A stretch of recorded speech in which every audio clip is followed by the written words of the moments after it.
Hello दोस्तों, DRS Hindi कहानी में आप सबका बहुत बहुत स्वागत करता हूँ।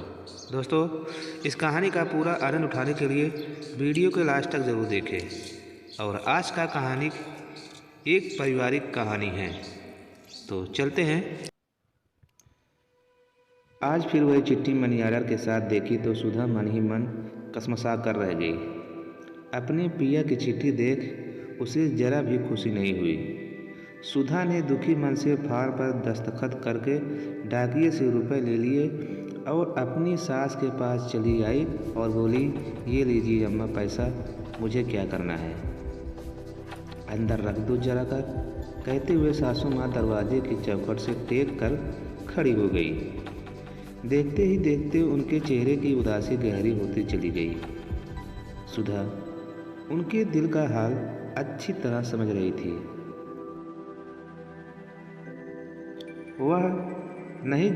वह जानती थी कि उससे कहीं ज़्यादा दुख अम्मा को है। उसका तो सिर्फ पति ही उससे दूर है, पर अम्मा का तो बेटा दूर होने के साथ साथ उनकी प्यारी बहू की पति भी उससे दूर है। यह पहला मौका है जब सुधा के पति साल भर से घर नहीं आए। इससे पहले 4 नहीं तो 6 महीने में एक बार तो वह जरूर चला आता था। इस बार आखिर क्या बात हो गई जो उसने इतने दिनों तक खबर नहीं ली। अम्मा के मन में तरह तरह के ख्याल आ रहे थे। कभी वो सोचते कि किसी लड़की के चक्कर में तो नहीं फंस गया वह, पर उन्हें भरोसा नहीं होता था। हो न हो पिछली बार की बहू की हरकत पर वह नाराज हो गया होगा। न समझ अपने सिवा किसी और का लाड उससे देखा नहीं जाता।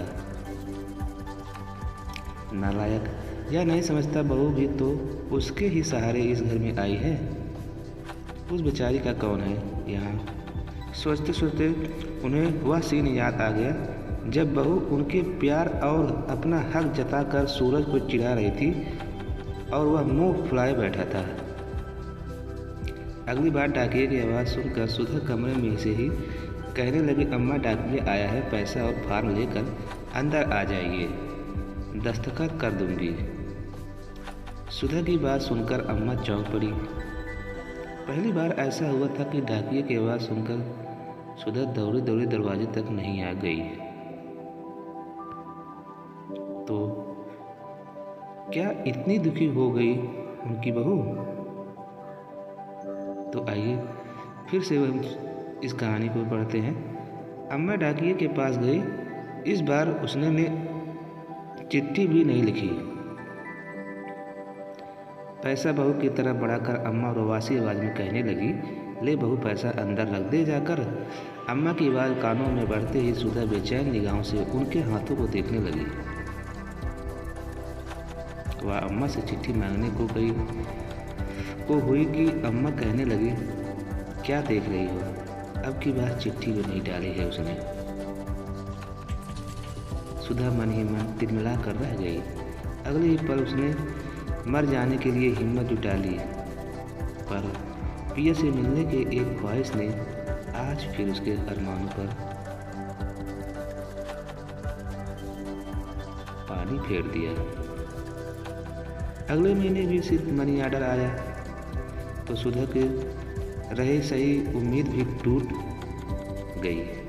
उसे अब ना तो चिट्ठी आने का भरोसा रहा और ना ही इंतजार। एक दिन अचानक दरवाजे पर दस्तक हुई।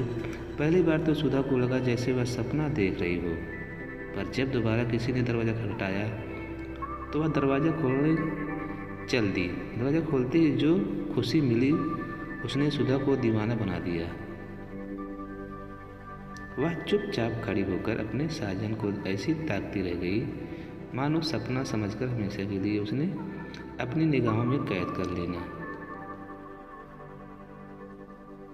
चाहती थी।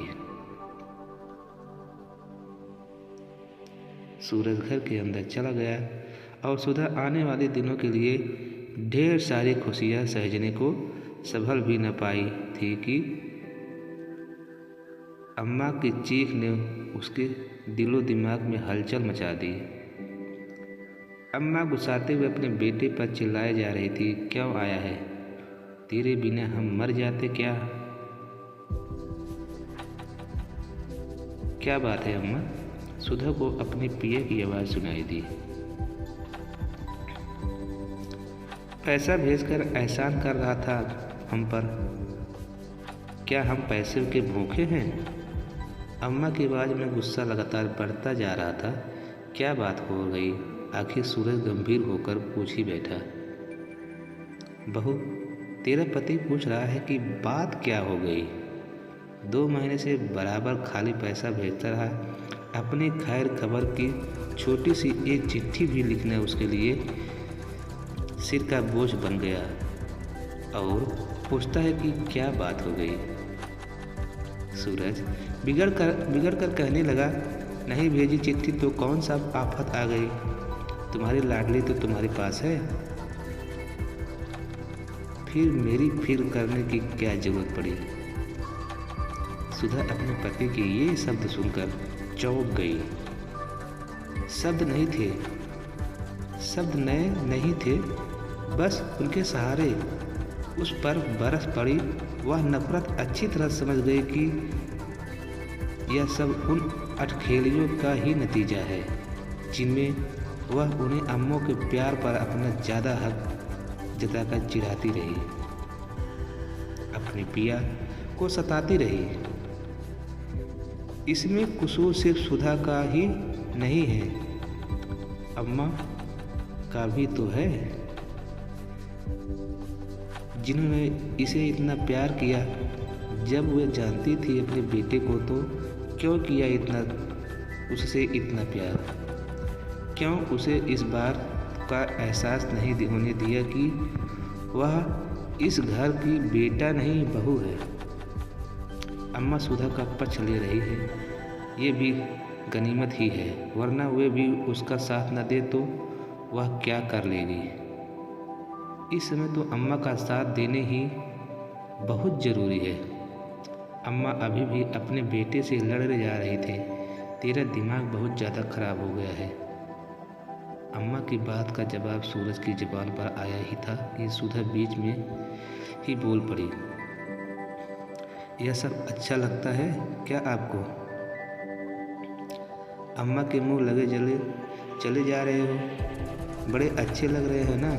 चुप, यह सब तेरी ही किरदार किया धरा है।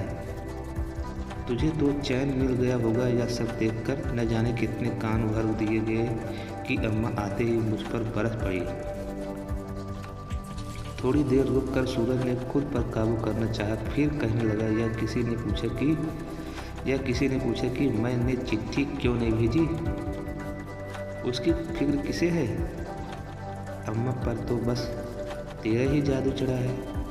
हाँ, मेरा जादू चढ़ा तो है, पर मैं क्या करूं, मुझे मार डालो तब ठीक रहेगा। मुझसे तुमसे छुटकारा मिल जाएगा और मुझे तुम्हारे बिना जीने से। अब जाकर अम्मा का माथा ठनका। आज उनके बच्चों की लड़ाई बच्चों का खेल नहीं था। आज तो उनके बच्चों के बीच नफरत की बुनियादी पड़ती नजर आ रही थी। बहू का इस तरह बीच में बोल पड़ना उन्हें अच्छा नहीं लगा। वे अपनी बहू की सोच पर चौंकी थी। वे तो सोच रही थी कि उनके बेटे की सूरत देखकर बहुत सारे गिलवे सिलवे भूल गई होगी। अम्मा की आवाज़ से गुस्सा अचानक काफूर गया। वे सूरज को बच्चे की तरह समझाने लगे। उसको पागल कुत्ते ने काटा है जो तेरी खुशियाँ छीनेगी। तेरी हर खुशी पर तो तुझसे पहले खुश होने का हक इसका है। फिर क्या करेगी वह ऐसा बता। रही बात मेरी, तो बता कौन सा ऐसा दिन गुजरा जब मैंने तुझे लाड नहीं किया। आज ही देखो ना, या तो किसी ने पूछा नहीं कि हाल चाल कैसा है। इतना कमज़ोर कैसे हो गया तू। तुमको इसकी फिक्र ही कहाँ है। फिक्र तो इस बात की है कि मैंने चिट्ठी क्यों नहीं डाली। सूरज बोला, अम्मा पर मानो आसमान फट पड़ा। आज उनकी सारी ममता अपराधी बनकर उनके सामने खड़ी हो गई। आज यह हुआ क्या। उनकी समझ में कुछ नहीं आया। अम्मा चुपचाप सूरज का चेहरा निहारने लगी। कुछ कह ही नहीं सकी, पर सुधा चुप ना रही। उसने दौड़कर अपने सूरज का हाथ पकड़ लिया और पूछने लगी, बोलो ना, क्या हुआ? तुम बताते क्यों नहीं? मैं 2 महीने से बीमार था। लोगों से कहकर जैसे तैसे मनी ऑर्डर तो करा दिया, पर चिट्ठी नहीं भेज सका। बस यही एक गुनाह हो गया है। सुधा की आंखें से निकली आंसू होठों तक आ गई और मन में पागलपन का भूत पर भर उठा। देखो अम्मा, सुना कैसे रहे हैं? इनसे तो अच्छा दुश्मन भी होगा। मैं बच्ची नहीं हूँ, अच्छी तरह जानती हूँ कि भेजना चाहते तो 1 नहीं 10 चिट्ठियाँ भेज सकते थे। नहीं भेजते तो किसी से बीमारी की खबर ही करा देते। पर क्यों करते ऐसा? तुम कितना ही पीछे छुड़ाओगे, मैं तुम्हारा पीछा नहीं छोड़ने वाली। अम्मा चौंक कर अपनी बहू की बौखलाहट देखती रह गई। फिर बोली, क्या पागल हो गई हो? पागल ही हो जाओ अम्मा तो तभी ठीक है। कहते हुए बिलख कर रो पड़ी सुधा और फिर कहने लगी, पागल होकर तो उन्हें अपने प्यार का एहसास कराना आसान होगा। किसी तरह से रोकर गाकर और नाच कर इन्हें अपने जाल में फंसा ही लूँगी। कम से कम मेरा समझदार होना तो अड़े नहीं आएगा। कहते कहते सुधा का गला भर आया। सूरज आज अपनी बीवी का नया रूप देख रहा था। अब गिरवे शिकवे मिटाने की फुर्सत किसे थी। सुधा पति के आने की खुशियाँ मनाने में जुट गई। अम्मा भी अपना सारा दर्द समेट कर फिर अपने बच्चों से प्यार करने के सपने सजोने लगे। तो दोस्तों, कैसा रहा ये आज का एक पारिवारिक कहानी? हमें कमेंट बॉक्स में आप जरूर बताइए। और एक छोटा सा रिक्वेस्ट, अगर हमारा यह वीडियो एक पारिवारिक वीडियो कहानी पसंद आया हो तो कृपया हमारा ज़रूर सपोर्ट करें। तो मिलते हैं आप सबसे अगले वीडियो में। तब तक के लिए नमस्कार।